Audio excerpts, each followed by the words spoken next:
Halo, saya Banaya Harobu. Saya videografer sekaligus editor di film Dirty Fort. Sekarang saya sedang bersama Mas Dandi Diwaksono sebagai sutradaranya. Kami ingin menjawab sebagian besar pertanyaan-pertanyaan dari kawan-kawan. Pertanyaannya ini muncul di media sosial. Saya barusan upload di TikTok. Behind the scene-nya terus tiba-tiba saya banyak banget serangan. Mas Dandi ini kebetulan nggak main TikTok. Jadi tadi saya bilang pertanyaan-pertanyaan kalian akan dijawab sama Mas Dandi. Pertanyaan-pertanyaan kawan di TikTok. Jadi akan saya bacakan satu persatu pertanyaannya dari sekarang. Jadi cuma TikTok aja nih. TikTok, Mas. Nanti ada kesempatan buat generasi sempen. Oke. Oke. Oke, Mas Dan. Sudah 3 kali dan kenapa selalu pemilu? Itu pertanyaan di TikTok ya? Ya. Oke. Ya, Ben adalah bersama Yusuf adalah videografer di film Dirty Fort dan dia juga editor. Jadi karena sudah bekerja keras, jadi ketika minta podcast dong ya ini bukan podcast juga sebenarnya, ini apa Ben wawancara ya. Wawancara sih sebenarnya. Oke, saya bantu Ben menjawab pertanyaan dari teman-temannya di TikTok, dari Gen Z. Kalau pertanyaan dari teman-teman di X atau di IG, mungkin kadang-kadang saya bisa jawab langsung di platformnya. Kenapa selalu pemilu?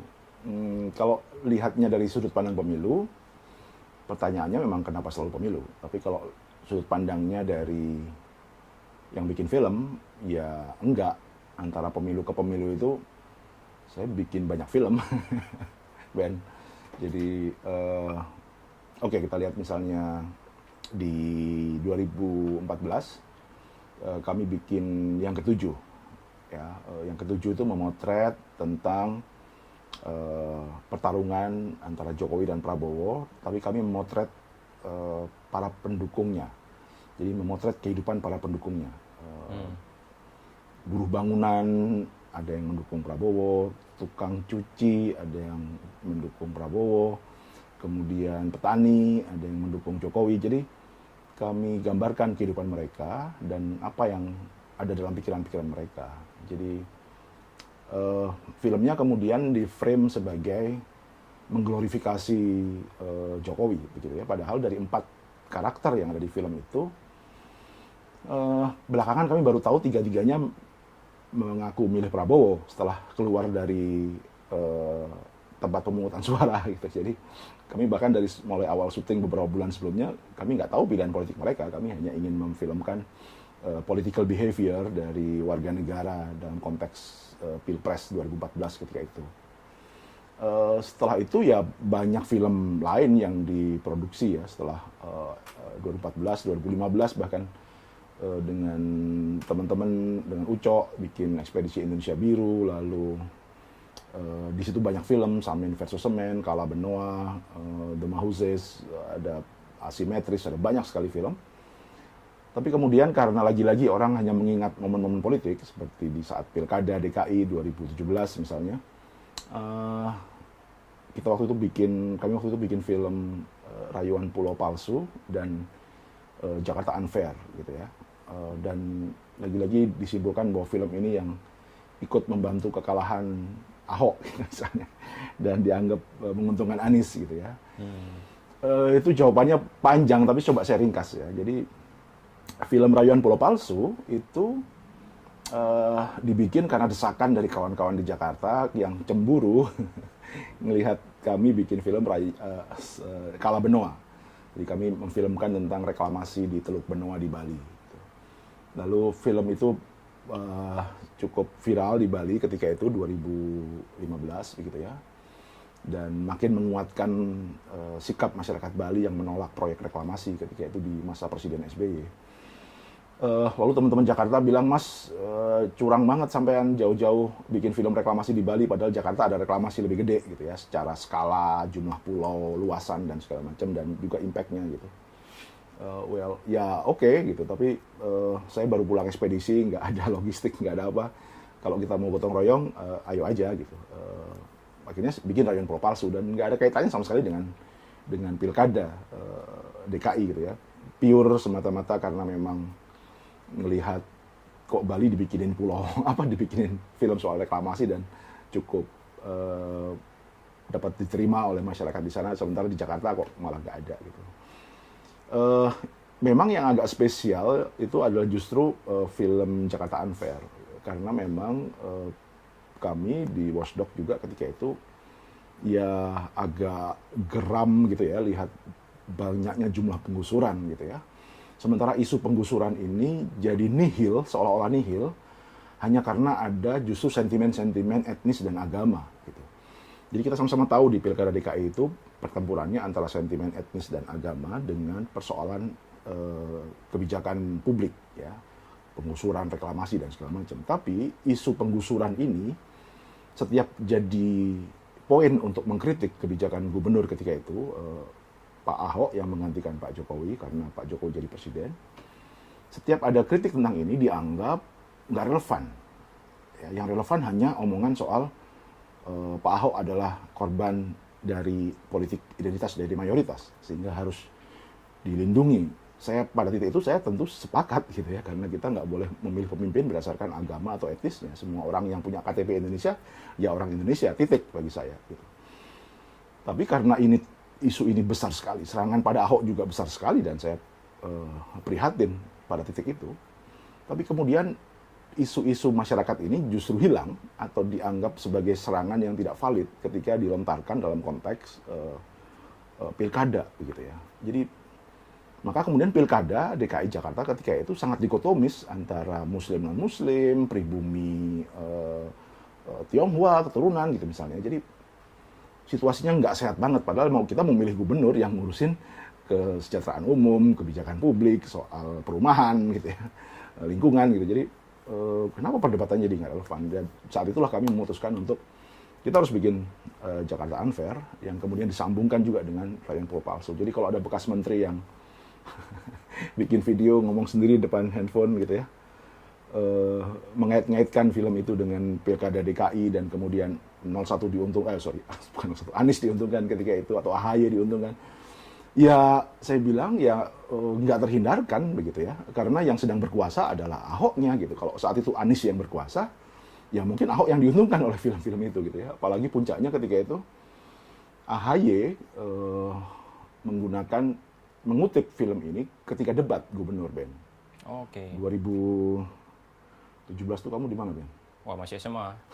Oke. Dan juga nggak penting Pilkada DKI buat orang Sumba kan, Iya, Ben? betul. Kalian punya masalah sendiri gitu ya, nggak Iya. usah ikut-ikutan. Nggak penting banget yang di Jakarta itu. Iya. Gitu. Nah, waktu itu dalam debat, Pak AHY, Agus Yudhoyono, menyerang Ahok dengan pertanyaan, Pak Ahok apa sudah pernah nonton film Jakarta Unfair? Di situ terlihat sekali bagaimana kebijakan pemerintah soal penggusuran dan segala macam. Nah, menyebut itu aja, itu langsung disimpulkan bahwa film ini menguntungkan AHY atau katakanlah ada hubungannya dengan AHY gitu, Ben. Oke. Jadi, tapi jawaban saya waktu itu begini. Bayangkan kalau AHY bukan ngutip film Jakarta Unfair, tapi mengutip katakanlah novel Pramudia Anantatur. Ya, betul. Atau mengutip salah satu laporan dari majalah Tempo misalnya, atau mengutip bukunya Bung Hatta misalnya.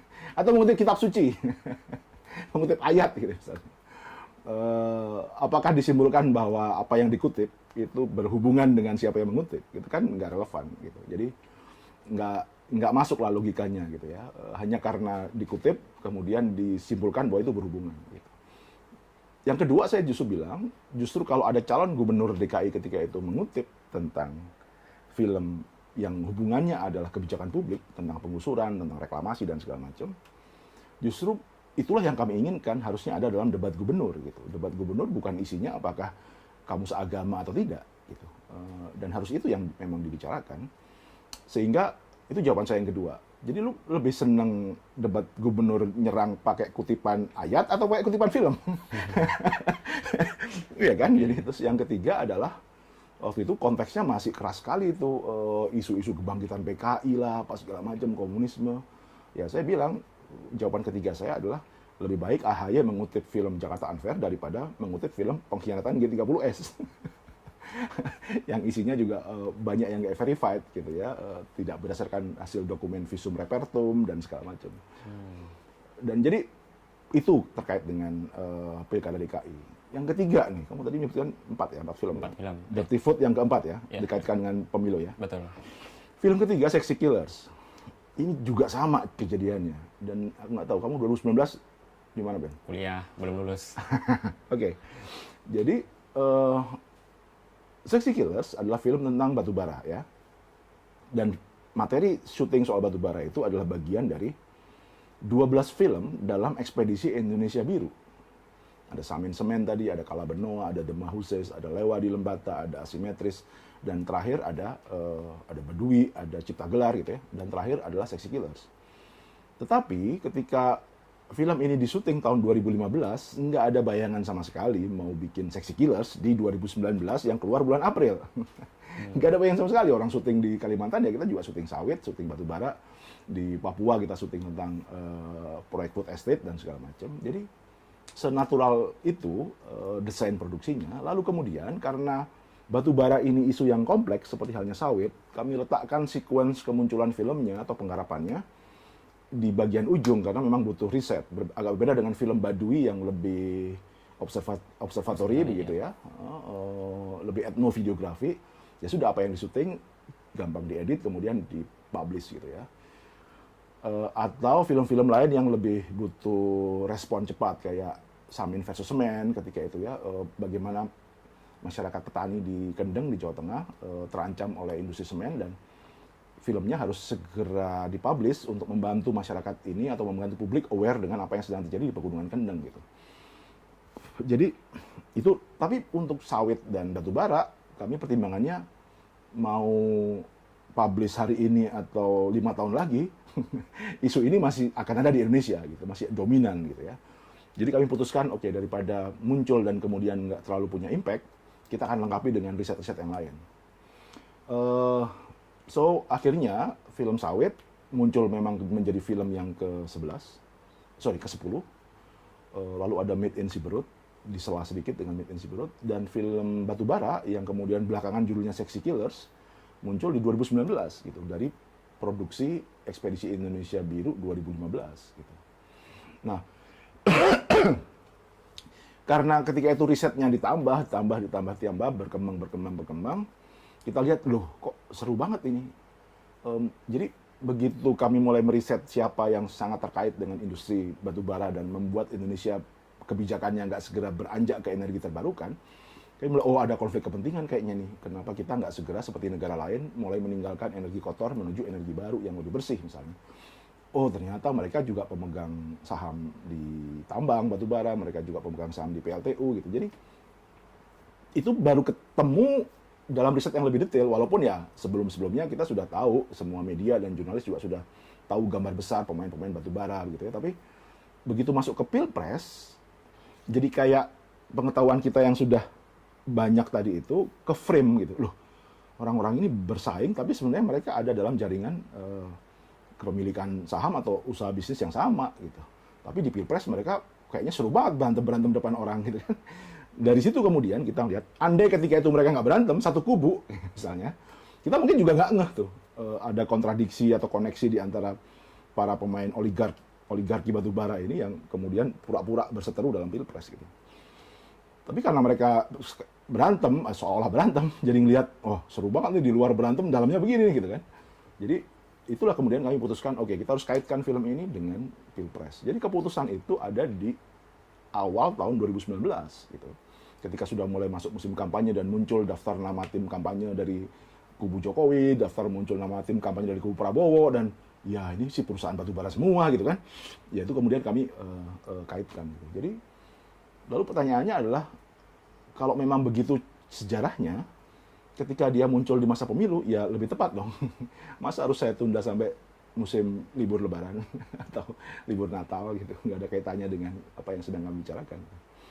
Nah, sekarang sampailah kepada pemilu 2024, ngomongin dirty vote. Ya, antara 2019 sampai 2024 kamu udah nonton film apa aja lah, Ben? Misalnya, Ben? Film-filmnya yang Mas Dandi bikin? Ya, setelah Sexy Killers. Sexy Killers, serial ekspedisi, udah tamat semua. Betul, 50 episode. 50 episode tamat. Oke, terus? Terus Baduy yang pertama kali itu. Oke. Baduy terus. Ya itu sebelum 2019. Yang setelah 2019? Setelah 2019. Kinipan? Kinipan, sorry. Kinipan, Okay. masih ada Kinipan. Ya. di Endgame, Di Endgame, soal KPK. Oke, Nonton Pulau Plastik Pulau Plastik apa lagi ya? di Netflix. Iya, di Netflix. Jadi sebanyak itu juga, belum lagi serial 20 serial Ekspedisi Tiga Sungai. Betul. Ya kan, itu antara Sexy Killers dengan Dirty Food. Jadi antara Sexy Killers dengan Dirty Food banyak sekali film. Dan memang pekerjaan saya bikin film. Jadi kalau ada yang bilang bikin film 5 tahun sekali, terus saya makan apa? Betul. Masuk. Ya kan? Jadi enggak lah, saya bikin film ya ada nggak ada pemilu, ada nggak ada presiden, saya bikin film. Kira-kira gitu. Ya cuma temanya berbeda-beda. Nah, jadi kalau dalam konteks itu, ya bikin film adalah pekerjaan saya dengan Watchdog dan sekarang dengan teman-teman dari Koperasi Ekspedisi Indonesia Baru gitu. Jadi saya sekarang bahkan punya 2 studio untuk memproduksi film. Jadi sekali lagi ada nggak ada pemilu ya saya bikin film, pekerjaan saya bikin film. Apa jadi pertanyaannya tadi? Oke, kayaknya itu jawabannya udah penting-penting semua di awal tadi. Oke, teman-teman saya ini penasaran sama satu awal nih, di awal fase awal proses pembuatan film. Idenya, dapat dari mana ide pembuatan film ini? Dirty Food. Oke, buat teman-teman band di TikTok, nanti dipotong-potong aja berarti. Jadi begini dong, Ben. Iya, jadi vertikal. Mata tit. Aduh, oke. Ide pertama sebenarnya dari kegelisahan kita semua ya, melihat berita-berita soal kecurangan pemilu. Ya. Kita melihat berita sehari-hari lah soal menteri yang kampanye, menteri yang nggak malu-malu lagi mengatakan bahwa bantuan sosial ini dari presiden gitu misalnya. Jadi kok kayaknya kita jadi hancur standar normalnya ya gitu. Saya lahir di era Soeharto dan kemudian mengalami masa reformasi, konflik kepentingan dan apa yang terjadi hari ini itu sebenarnya nggak normal gitu.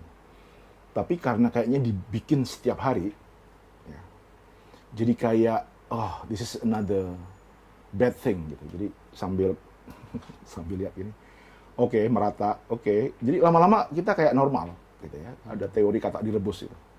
Kalau kata dimasukin air panas dia langsung akan menggelinjang, akan lompat. Tapi kalau dimulai dari air dingin, dipanasin pelan-pelan, lama-lama dia matang dan nggak sadar kalau dia sudah matang. Ini sama dengan gitu. Ada kecurangan ini, kecurangan itu, ya. Aparat nggak netral dan segala macam, bahkan presiden bikin gesture-gesture yang nggak netral gitu, bahkan ibu negara gitu mengeluarkan 2 jari dari dalam mobil kepresidenan misalnya, itu lama-lama kita anggap kita anggap normal gitu, sampai puncaknya adalah bahwa kasus di MK gitu ya, itu sesuatu yang besar banget ya. Jadi seperti yang digambarkan di film Dirty Food gitu misalnya, saya melihat bagaimana banyak orang berusaha untuk mengubah ketentuan syarat menjadi presiden yang harusnya yang dibikin oleh DPR 20% presidential threshold, jadi hanya 20% yang boleh mengajukan calon presiden adalah partai-partai yang suaranya minimal 20% atau gabungan partai yang minimal 20%. Jadi kalau nggak punya suara 20% di parlemen, nggak bisa. Jadi partai-partai kecil walaupun sudah masuk parlemen, nggak bisa ngusulin jadi presiden. Sesakral itulah syarat jadi presiden yang didesain oleh partai-partai ini, sehingga Ben jelas nggak, kalau dia bukan anak sultan atau pamannya ketua MK nggak Jangan mungkin. harap. Atau kalaupun itu kamu tetap harus bisa meyakinkan partai-partai gede untuk mendukung kamu, dan partai gede butuh biaya gede dan nggak mungkin nggak ada transaksi ketika kamu ingin dapat suara dukungan dari partai politik sebesar itu, sementara mereka sudah keluar modal besar untuk pemilu, mereka nggak bikin kontrak politik sama kamu, nggak mungkin gitu ya. Jadi memang gimmick juga ya nih, ngajak-ngajak bawa generasi saya gitu ya. Betul, jadi bayangin syarat jadi presiden itu jadi mahal dan nggak mudah banget. Lalu tiba-tiba 31 kali semua public lawyer, ada tokoh politik, ada partai dan politikus segala macam berusaha untuk menjebol pagar MK itu dan bergeming gitu, bertahan, itu nggak jebol-jebol, itu syaratnya memang sakral itu. Tiba-tiba ada satu permohonan mengubah syarat presiden yang sudah berat tadi itu, dengan gampang tadi umur dibikin muda, dan saya nggak ada masalah dengan umur, bagus malah gitu. Tetapi kemudian semua perubahan itu langsung berlaku seketika, termasuk syarat bahwa berpengalaman menjadi kepala daerah, itu juga nggak ada masalah, malah bagus kalau ada syarat berpengalaman menjadi kepala daerah misalnya. Tetapi kemudian spesifik lagi syaratnya harus pernah gitu atau bahkan sedang. Jadi MK bahkan mengubah syarat. Jadi semua cerita ini lewat di lewat di mata saya gitu ya. Terus saya pikir kayaknya kita perlu strategi untuk membuat apa yang lewat tiap hari ini menjadi sesuatu yang bisa kita lihat dari jarak yang baik gitu ya. Jadi kayak helikopter view gitu. Ini sebenarnya apa sih gitu. Ya, jadi itu idenya. Tapi kemudian yang men-trigger adalah podcastnya Bang Ferry Amsari. Dia cerita soal peta kecurangan pemilu dan segala macam. Terus saya merasa gila. Ini hal yang saya sebenarnya nggak terlalu peduli gitu. Jadi sebagai golputers, saya nggak terlalu peduli dengan pemilu kan sebenarnya. Ben. Jadi pemilu mau apa kayak saya nggak terlalu peduli gitu ya. Tapi begitu melihat, oke, orang masih percaya dengan sistem demokrasi dan pemilu. Jadi pemilu itu kan sebenarnya sirkulasi elit ya, momen untuk gantian arisan berkuasa. Jadi dia sirkulasi elit. Ya kalau di Indonesia mungkin gantian sih, emang gantian beneran gitu ya. Jadi nggak dicurangin pun itu juga udah bias gitu. Kayak tadi misalnya lu nggak bisa jadi elit politik, nggak semudah itu lu jadi elit politik, harus bertransaksi dulu dengan partai yang sudah keluar modal gede untuk dapat suara 20% gitu ya. Jadi nggak dicurangin pun sistem pemilu kita ini udah nggak fair karena menutup banyak kesempatan untuk orang-orang berpartisipasi dalam politik. Sistem yang udah nggak fair ini malah dicurangi. Gitu. Jadi, wow, jadi kayak bertubi-tubi banget ya ininya ya, ke daya hancurnya pada demokrasi. Gitu. Ya sudah, di situ saya putuskan, dan itu sebulan yang lalu Ben pikiran itu. Oh.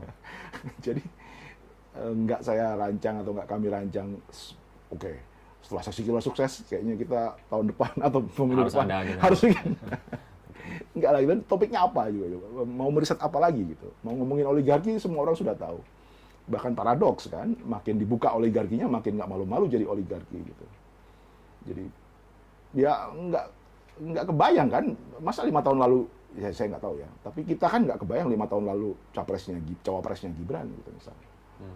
Ya kan, ada isu di MK itu kan, kalaupun bahkan 2 tahun lalu aja, nggak kebayang. Bahkan setahun lalu aja mungkin, kita yang awam ini, yang tiap hari mikirin kredit motor, cicilan rumah, bayar sekolah, nggak kepikiran. Tapi mungkin orang yang memang pengen Gibran jadi cawapres, ya udah mikirin gitu. Tapi kita sehari kan nggak kepikiran. Jadi nggak masuk akal kalau film kayak Dirty Food ini didesain dengan rapi dan segala macam. Dan kalaupun direncanakan dengan rapi, ya filmnya pasti jauh lebih keren dari sekarang lah.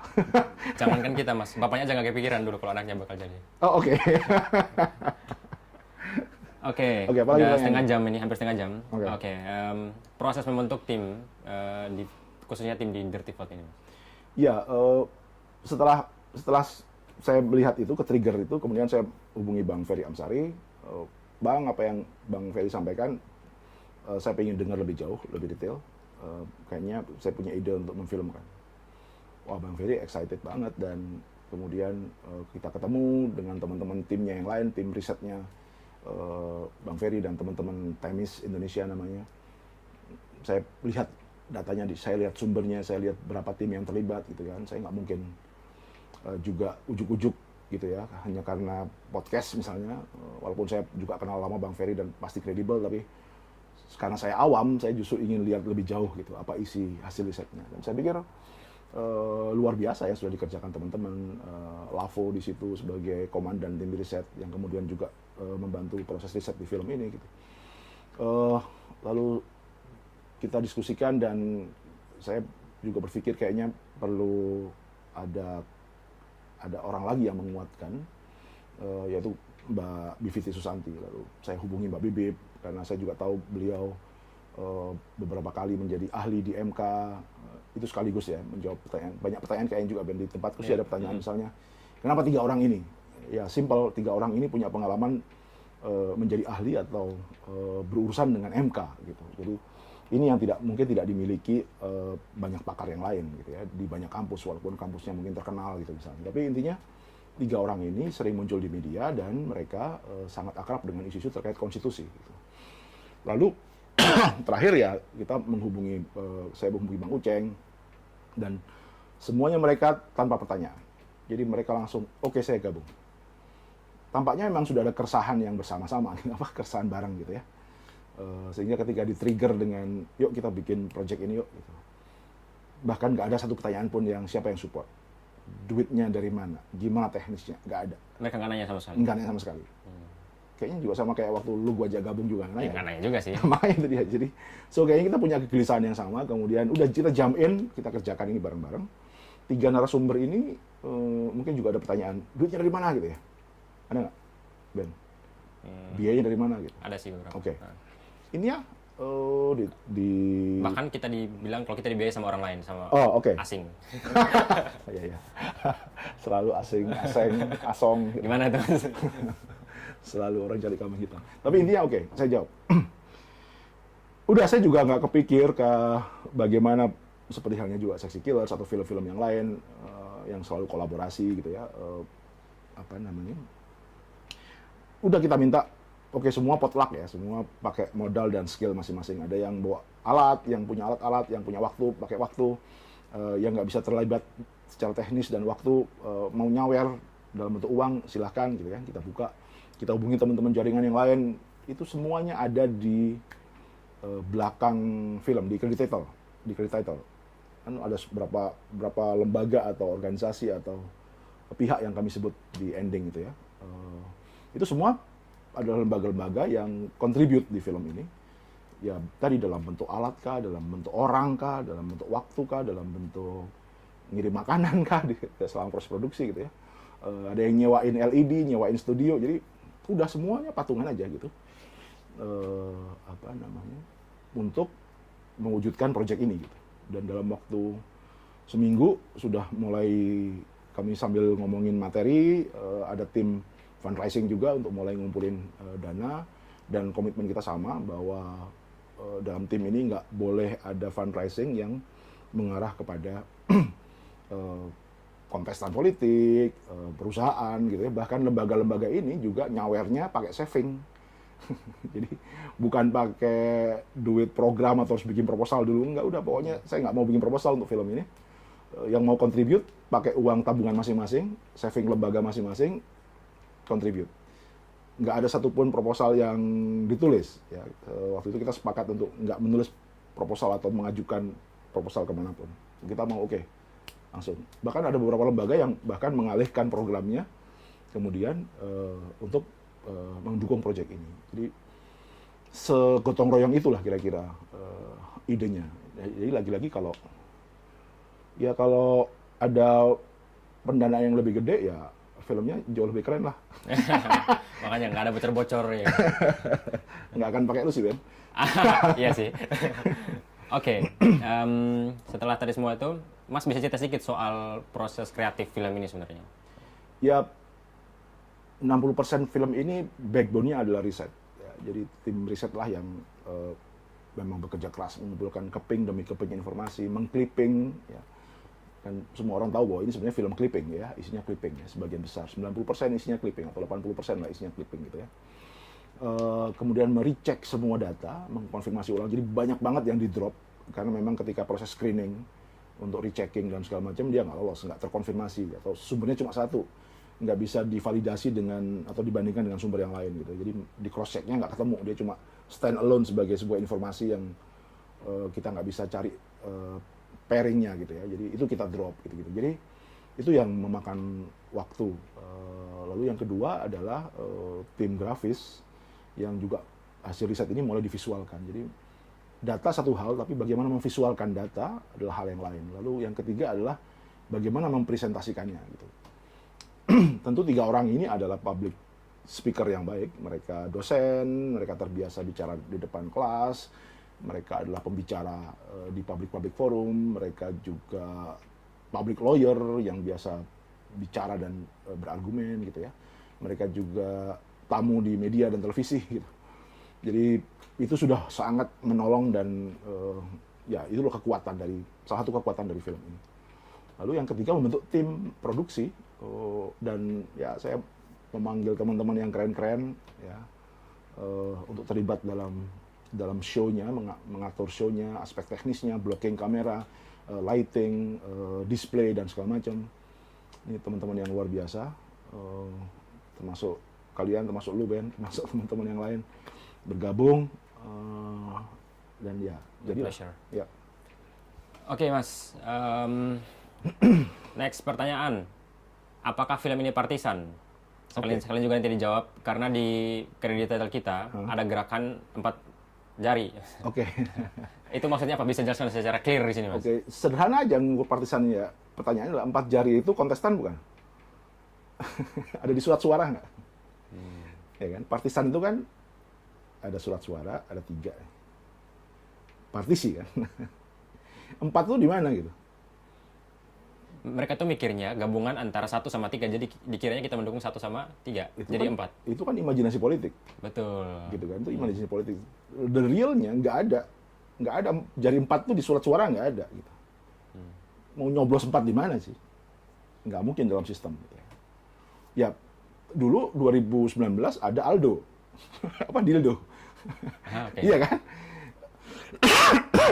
Kalau kita pilih dildo, apakah kemudian kita perlu salah satu kan? Enggak, itu parodi kita untuk ngolok-ngolok bahwa kalian berdua nggak relevan gitu. Gue mau calon alternatif dan ini adalah dildo, gitu kan. Nah hari ini kan ya mungkin yang 4 tuh bilang 1 ditambah 3 bisa aja begitu rumusnya. Tapi 4 bisa juga nomor urut 1, 2, 3 dan 4 gitu. Kan maknanya bisa begitu, nggak hanya berarti 1 ditambah 4, 1 ditambah 3 sama dengan 4. Oke, kalau itu dianggap sebagai koalisi. Tapi dan dalam film ini justru dijelaskan konteksnya bahwa satu putaran, kenapa narasi satu putaran itu digaung-gaungkan terus ya. Karena memang kalau terjadi 2 putaran, ada potensi koalisi, dan itu analisis politik yang biasa. Kita tunjukkan pengalaman Pilkada DKI, ya kan, bahwa kan kita memulainya dengan psikologi bahwa ada petahana dan challenger, dan orang yang men-challenge gitu ya, status quo dan anti status quo-nya gitu ya, yang berkuasa dan yang oposisi. Itu binary gitu ya, posisi yang diametral. Sekarang kita 3, posisi 3 sekarang ini masih ada kekuatan ketiga kan, yang ada di tengah-tengah nih, misalnya dalam hal ini adalah 03 gitu. Dia dianggap setengah pemerintah karena memang 10 tahun terakhir mereka adalah bagian dari pemerintahan. Setengahnya lagi adalah penantang baru gitu. Ini yang tadi sirkulasi elit tadi itu. Tapi begitu kekuatan ketiga ini nggak ada, kan jadi lebih terkonsentrasi gitu. Katakanlah misalnya, kalau misalnya surveinya katakanlah 2 dan 3 misalnya, bukan 1 dan 2, mungkin akan lain orang ngebacanya gitu kan. Tapi karena sekarang surveinya itu adalah 2, 1, dan 3 gitu secara umum, maka seolah-olah oke, 02 ini kayak Ahoknya lah. Ya kan, di film kan begitu, ini kayak Ahoknya. Nah, yang ini kayak Anies, yang kebetulan juga Anies, dan AHY-nya yang sekarang Ganjar gitu. Jadi itu kan apa ya, analisis biasa aja sebenarnya, dan itu membaca psikologi pemilih gitu. Yang kita punya referensinya gitu. Nah, kalaupun kemudian di gerakan ini adalah gerakan masyarakat sipil, teman-teman yang saya kenal gitu, mereka bilang gerakan 4 itu ya sama dengan dildo, sama dengan teman-teman yang dulu juga ngomongin golput gitu. Jadi ya saya nggak ada isu, mereka bukan partisan gitu. Kecuali kalau mereka 4 adalah 3 dikurangi 1 atau 4 adalah 1 gitu. Enggak, ini yang bisa dibaca 1, 2, 3 dan jadi ini kekuatan alternatif gitu, kekuatan alternatif gitu ya. Karena kan 1 dan 3 itu di surat suara juga nggak mungkin berkoalisi. Gimana mengkoalisikan? Kamu cuma dua-duanya, nggak salah. Kalau kamu cuma dua-duanya malah 4. Jangan-jangan 4. Jadi 4 itu sesuatu yang kita mau alternatif juga. Gitu. Kita nggak mau stuck. Emangnya setelah nanti 2 putaran 4 akan jadi apa narasinya? Misalnya, apakah jadi 3? Mikir lagi. Iya, jadi ini ekspresi dari sebuah gerakan alternatif, dan film ini dalam satu gagasan bahwa memang pemilu kita perlu lebih inklusif gitu. Kalau teman-teman misalnya ya kagum dengan salah satu calon misalnya, itu menurut saya kebetulan dalam sistem ini. Kebetulan karena partainya nggak punya figur gitu ya, ada orang yang populis diambil aja gitu. Tapi bisa dibalik begini juga. Kalau mau calon yang keren ini lebih banyak, misalnya siapapun yang kalian dukung lah ya, yang dianggap keren ini lebih banyak, ya sistemnya bisa diubah supaya lebih banyak yang keren gitu. Jadi kalau cuma satu atau dua yang keren, menurut saya ini bonus karena sistemnya sendiri nggak melahirkan, nggak bisa bikin keren gitu ya. Ya partai gagal tadi menciptakan figur-figur politik yang tadi yang bisa membawa gagasan-gagasan dan segala macam. Itu sudah. Nah, ini lagi Mas, ada pertanyaan lagi nih. Yang ada di belakang film ini katanya dari kader PKS sama PDP, apa benar? Kenapa nggak nyebut kader golput? Kenapa? Ya jelas saya golputer sih 2019 ya. Jadi di belakang film ini ya golput. Kalau mau ngomong begitu ya. Ya sebelum tim ini muncul kita screening ya. Kita diskusikan. Nggak boleh ada yang terafiliasi dengan pihak manapun terlibat dalam produksi film ini. Itu di awal-awal banget gitu ya. Tapi kalau kesamaan pandangan, gimana mempartisi kepala orang supaya nggak punya kesamaan pandangan gitu ya. Tapi afiliasi jelas nggak bisa. Jadi kader PKS itu siapa yang dimaksud saya nggak ngerti, kader PDIP itu siapa yang dimaksud saya juga nggak ngerti. Itu apakah mereka, ya kecuali teman-teman tunjukkan bahwa oke, 3 pembicaramu ternyata punya pemegang kartu anggota partai. Ya mungkin saya akan bersikap lain kalau ternyata saya kebobolan itu gitu ya. Tapi intinya nggak ada yang terafiliasi dengan siapapun. Kalau dia punya kesamaan pandangan dengan 01, 02, 03, 04, 05, 06, 07, ya itu bagian dari hal yang natural gitu kan. Saya juga punya kesamaan pandangan dengan beberapa calon, tapi juga nggak setuju dengan calon yang sama gitu. Dan di banyak isu kita bisa sama, di isu yang lain kita juga bisa beda gitu. Saya nggak ngerti, kecuali tadi ukurannya, tunjukkan aja KTA-nya, atau dia terlibat dalam tim ses gitu ya, atau apa gitu misalnya yang bisa diukur bahwa memang ini partisan gitu kan. Tapi kalau sekedar kesamaan ide, pernah diskusi, pernah mungkin dalam proyek yang sama gitu ya, atau ada kegiatan bersama dan segala macam, saya pikir itu nggak bisa jadi ukuran. Nah, Mas, ada lagi nih pertanyaan, mungkin salah satu pertanyaan yang juga ditanyakan dulu sama, yang disayangkan juga sama, siapa namanya, Sandiaga Uno. Kenapa tayangnya pas pemilu? Ya, waktu sama kayak Seksi Killers kan gitu juga. Nah, dijawab Mas, gimana tuh? Ya tadi, kenapa enggak? Apa yang salah dengan momennya pemilu? Apa lebih senang pemilu ngomongin sentimen agama? Apa lebih senang pemilu ngomongin joget-joget? Apa lebih senang ngomongin pemilu yang penting anak muda gitu? Atau apa gitu ya? Yang penting perubahan. Gitu. Sorry, lebih spesifik kenapa keluarnya di Minggu Tenang? Oh, oke. Ya, yang pertama karena filmnya baru digagas paling lama sebulan atau 3 minggu yang lalu, ya nggak terhindarkan kalau selesainya di Minggu Tenang. Tapi pasti nggak percaya juga kan? Orang nggak percaya juga. Kenapa di Minggu Tenang? Kenapa nggak sehari sebelum Minggu Tenang? Atau kenapa nggak sehari setelah pemilu?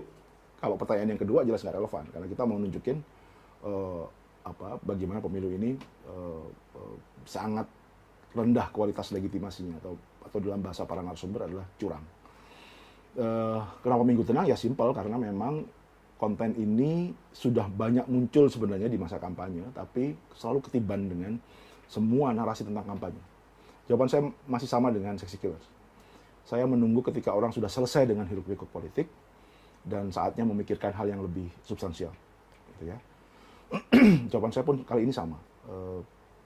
Kalau konten ini muncul di tengah hiruk-pikuk kampanye dan segala macam, juga akan nggak dianggap.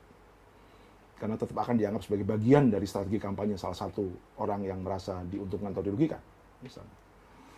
Yang kedua, konten ini sudah muncul setiap hari di masa kampanye. Tapi nggak ada orang notice.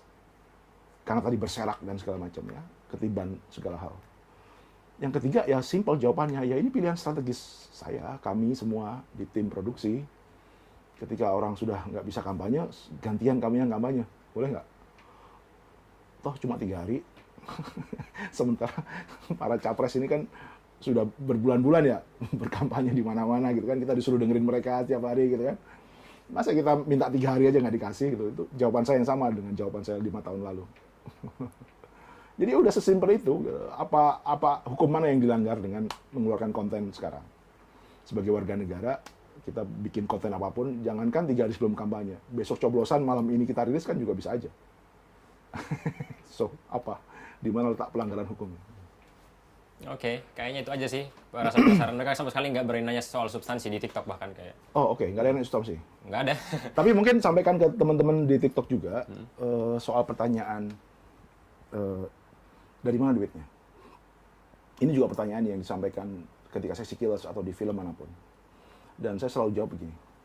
Saya akan jawab pertanyaan itu dan sudah saya jawab. Dan nggak ada yang perlu disembunyikan. Dan saya tidak keberatan menjawab itu. Tetapi ada pertanyaan yang lebih penting sebenarnya. Misalnya, dari mana sih para capres itu dapat duit untuk charter pesawat? Kayaknya itu lebih menarik nggak? Dari mana sih tim pemenangan atau tim kampanye nasional atau apapun namanya itu membiayai tim medianya atau para buzzernya? Dari mana sih mereka membayar tukang survei? Duitnya dari mana? Saya pikir itu jauh lebih relevan ditanyakan daripada dari mana uang untuk bikin film. Karena film ini tidak membuat kebijakan setelah itu untuk narik pajak lebih banyak. Lebih berimpact ketika mereka yang sedang berkampanye dan akan berkuasa ini punya hutang miliaran atau triliunan yang harus dibayar dalam bentuk undang-undang cipta kerja, proyek-proyek IKN misalnya, atau proyek-proyek food estate, atau kebijakan-kebijakan yang lain yang bisa membuat subsidi dikurangi, pajak makin besar, beban hidup makin susah, iuran BPJS bisa naik, hanya karena mereka membayar utang-utang politik selama kampanye. Jadi justru lebih menakutkan atau lebih relevan pertanyaannya yang diajukan adalah para capres ini dapat uang dari mana, daripada film ini dapat uang dari mana. Kalau kita lebih senang nanya yang kedua daripada tanya yang pertama, ya ada yang salah aja dengan logika kita. Oke. Karena ya saya akan jawab film dari mana saya sudah jawab dan bisa diaudit, bisa ditanyain, bisa di cross check. Tapi gimana kita bisa cross check? Kalau jalan kampanye pakai jet itu siapa sih yang bayarin? Kalau kalian bikin acara bagi-bagi kaos atau baliho ribuan itu siapa yang bayarin sih? Setelah itu dibayarin, setelah menjabat ditukar dengan apa ya? Ditukar dengan iuran BPJS kami yang naik nggak? Ya nggak ada yang nanya ya soal itu ya. Persis. Ditukar dengan harga beras nggak? Ditukar dengan biaya sekolah yang makin mahal nggak?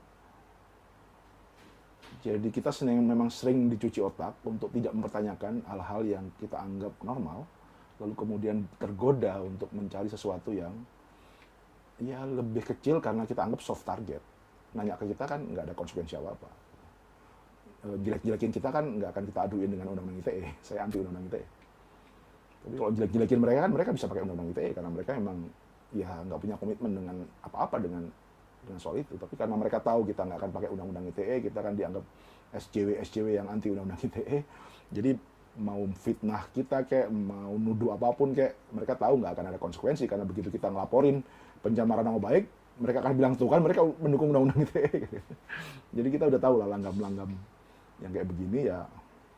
Ya sudah akhirnya tadi saya sudah jawab pertanyaan soal dari mana duitnya segala macam sudah kami jawab. Sekarang pertanyaan saya mohon dijawab. Dari mana semua uang untuk membayar lembaga survei, membiayai pesawat charter, membiayai semua perjalanan kampanye, memborong iklan di media massa, membayar semua tim konsultan politik, membayar para buzzer, dan membiayai semua baliho dan segala macam. Kalau ada yang bisa menjawab pertanyaan itu, saya pikir kita bisa mulai diskusi dari situ. Itu Ben? Oke, sip. Thank you Bang. Kata mereka stay safe Bang. Thank you Ben, thank you semua follower Ben di TikTok. Followernya nggak sampai berapa.